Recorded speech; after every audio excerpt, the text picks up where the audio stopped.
Halo sobat sekalian, selamat datang di channel ini. Sebelumnya kita sudah review chapter 355 yang di chapter tersebut menunjukkan kerjasama antara Seahawks dan juga para pahlawan junior yakni Tokoyami dan Jiro. Meskipun di chapter kemarin cukup singkat karena berfokus pada pertarungan untuk melumpuhkan All For One, tapi ada beberapa hal yang perlu dijelaskan lebih detail. Seperti misalnya, ada apa dengan Quirk di dimensi Vestige All For One? Kemudian bagaimana nasib Jiro di masa depan nantinya? Dan masih banyak lagi yang perlu kita bahas. Tapi sebelum lanjut, subscribe channel ini biar admin makin semangat buat kontennya. Dan mari kita mulai. Kerjasama Hawks, Jiro, dan Tokoyami.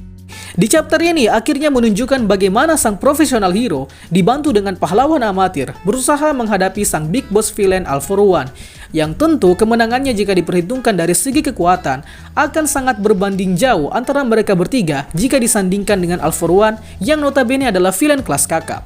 Bukan kelas kakap lagi sih kalau All For One ini. Dia udah sekelas Boss Biro kayaknya, karena memang dia sekuat itu coy. Nah, meskipun dengan kekuatan dan kemampuan mereka yang seadanya, ketiga hero ini berusaha secerdas mungkin untuk setidaknya merusak helm All For One yang diduga sebagai salah satu kelemahannya. Tapi bagaimana caranya? Oke, yang pertama di sini adalah Hawks bertindak sebagai pion yang menyerang Endeavor secara cepat dengan cara menebas kepala All For One beberapa kali, baik itu memakai pedang yang dia pegang saat ini maupun memakai bulu dari sayapnya yang mampu merusak. Kemudian Jiro dan Tokoyami bertugas untuk mengincar kepala All For One dengan cara mencari kesempatan untuk menggunakan serangan gelombang suara super dari kekuatan Jiro. Oh ya, perlu diingat kembali kalau Jiro ini memiliki Quirk Earphone Jack yang memungkinkan Jiro nantinya dapat menyalurkan frekuensi getaran melalui Earphone Jack pada daun telinganya yang kemudian dirubah menjadi serangan gelombang suara yang dapat dikendalikan seberapa besar volume kekuatan yang dikeluarkan. Jadi, apakah dengan Hawks yang secara berkala menebas kepala All For One, Tokoyami yang menjadi tunggangan Jiro, dan Jiro yang bertugas untuk menyerang memakai gelombang suara, lantas apakah bakal membuat All For One dapat tersudutkan? Ya, tentu saja, karena rencana untuk membuat All For One dirusak alat bantu pernafasannya akhirnya berhasil.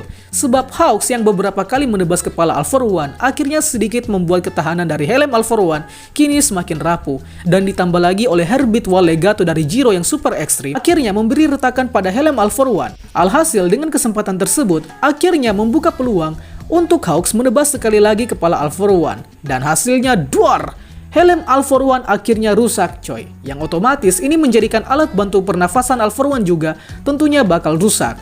Tapi pertanyaannya, mengapa helm All For One jadi incaran di sini? Nah, jika kalian sudah menonton konten detail chapter 354 sebelumnya, di situ kita sudah jelaskan kalau Hawks menduga bahwa helm All For One yang menjadi alat bantu pernafasan ini adalah kelemahan dari All For One, sehingga di chapter ini akhirnya mereka bertiga berhasil merusaknya. Ya, lebih jelasnya kalian bisa lihat di konten sebelumnya. Jadi, apakah All For One nanti akan semakin melemah? Mungkin, tapi kita tidak tahu pasti. Quirk yang memohon ke All For One. Pada saat setelah Jiro mengaktifkan jurus Heartbeat Wall Legato, All For One tentu saja tidak tinggal diam dan dengan cepat menyiapkan Quirk yang dia gunakan untuk membunuh Jiro nantinya. Tapi secara mengejutkan, All For One yang ada di dalam dimensi Vestige Quirk tiba-tiba ditahan oleh beberapa individu yang tentunya adalah kesadaran dari Quirk-Quirk orang lain yang All For One telah curi sebelumnya, yang kini menetap di dalam dimensi Vestige Quirk. Ini cukup unik sebenarnya, di mana dulunya di chapter 333, kesadaran dari beberapa Quirk ini melakukan perlawanan terhadap Quirk New Order milik Star and Stripe yang memberontak, sehingga beberapa ada yang hancur dan rusak. Tapi perlu diingat, kejadian tersebut ada di dalam tubuh Shigaraki, sehingga tidak secara langsung terjadi pada tubuh dan dimensi Vestige Quirk All For One. Nah, di chapter kali ini, kesadaran Quirk yang ada di dimensi Vestige Quirk All For One ini melakukan perlawanan kepada All For One dengan cara memohon kepadanya agar tidak memakai Quirknya untuk membalas serangan Jiro. Bisa kalian lihat sendiri di sini, ditunjukkan cukup dramatis, yang mana mereka sambil menangis memohon kepada si tuan rumah agar tidak melakukan kejahatan. Sontak saja, kejadian ini membuat All For One kebingungan. Kok bisa mereka-mereka yang lemah ini malah memohon agar All For One tidak bertindak untuk membalas? Yang sontak saja, All For One mengira bahwa ini mungkinkah disebabkan oleh serangan New Order di beberapa waktu yang lalu. Nah, hasil dari permohonan dari beberapa kesadaran Quirk ini akhirnya membuat All For One tak dapat memakai serangan balasan ke Jiro, dan juga secara tidak langsung membantu pahlawan yang di realitas utama seperti Hawks, Jiro, dan Tokoyami menjadi cukup terbantu. Tapi pertanyaannya sekarang, apa penyebab dari perlawanan kesadaran Quirk-Quirk ini?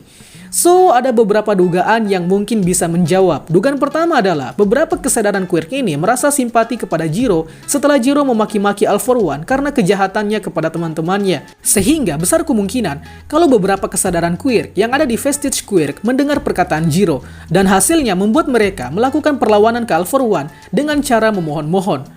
Kemudian yang kedua adalah bisa jadi kesadaran Quirk ini memang sudah tak sanggup lagi melihat All For One menggunakan Quirk yang mereka miliki demi tujuan kejahatan. Sebab di beberapa arc sebelumnya kita dapat melihat kalau kesadaran Quirk yang terkurung di Vestige Quirk sebenarnya masih memiliki tindakan dan kemauannya sendiri. Seperti contohnya kesadaran Quirk yang ada di dimensi Quirk One For All milik Deku, yang mana mereka bahkan melakukan sidang untuk menentukan kelayakan Deku sebagai pewaris terakhir.